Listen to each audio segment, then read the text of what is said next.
Our dear friend Robert Ford is going to be saying a few words to us about his own understanding about stewardship and what he believes stewardship means for our common life.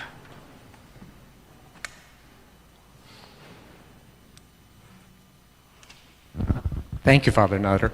Actually, I'm going to talk about what St. John's means to me. And for those who don't know me, I should introduce myself first. I'm Robert Ford. My wife, Allison, you probably know from Coffee Hour, if you go downstairs. And my brother, Brian, who moved here from Denver to live with us 2 years ago, also helps her with Coffee Hour. I want to talk about, very quickly, 3 reasons St. John's means so much to me. First is worship. Second is the activities that St. John's does in which we can participate in. And then third, I want to talk about the people very briefly. So first, worship. I have a confession, one of many.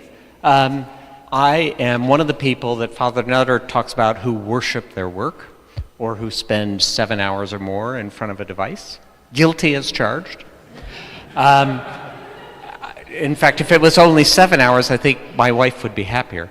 So it is important to me, therefore, to come here once a week for worship, to get some grounding, and to hear another viewpoint, and to be reminded of things that matter at the end, as Father Nutter did today. Let me tell you, he is a very tough act to follow when you're speaking here.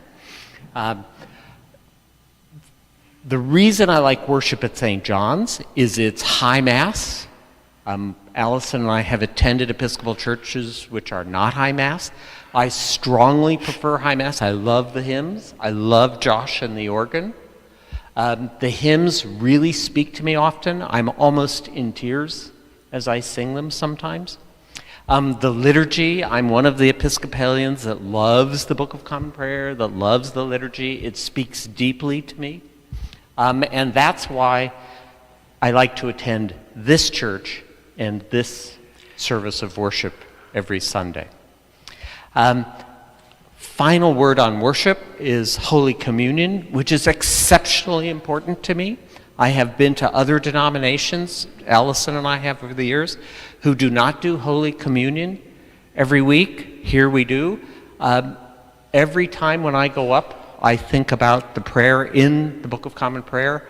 We receive communion not for solace, but for strength, not for forgiveness, but for renewal to serve God in the coming week.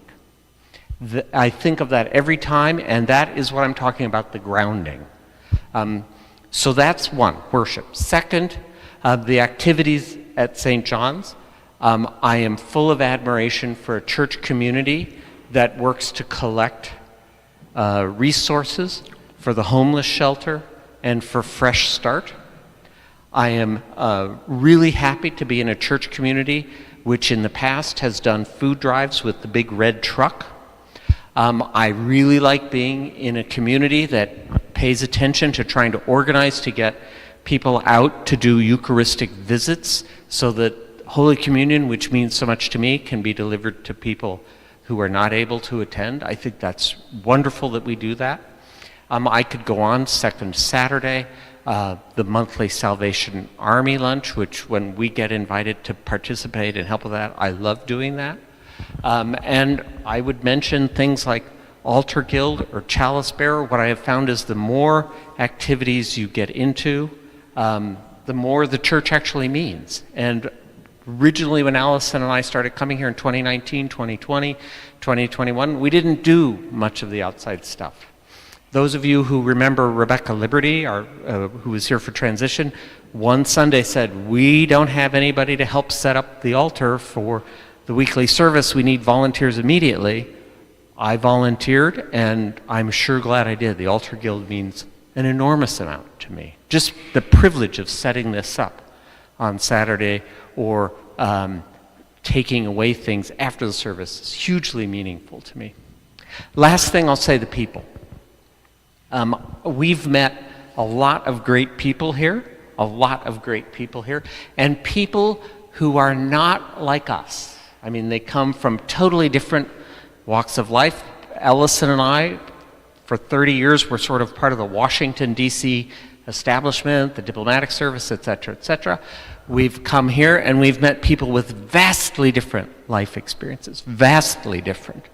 And it's been a wondrous learning experience for us. And I'm deeply grateful for that. And I'm deeply grateful to have met people that I actually consider saints. And just to be with them is very meaningful. And I haven't even started talking about education for ministry, which Scott leads and which has opened my eyes in more ways than one, although I still hold Scott on the hook for getting education for ministry to make me understand what it means to say eternally begotten of the Father, because I haven't figured that out yet. So that, in a nutshell, is why St. John's is so important to me. Thank you very much.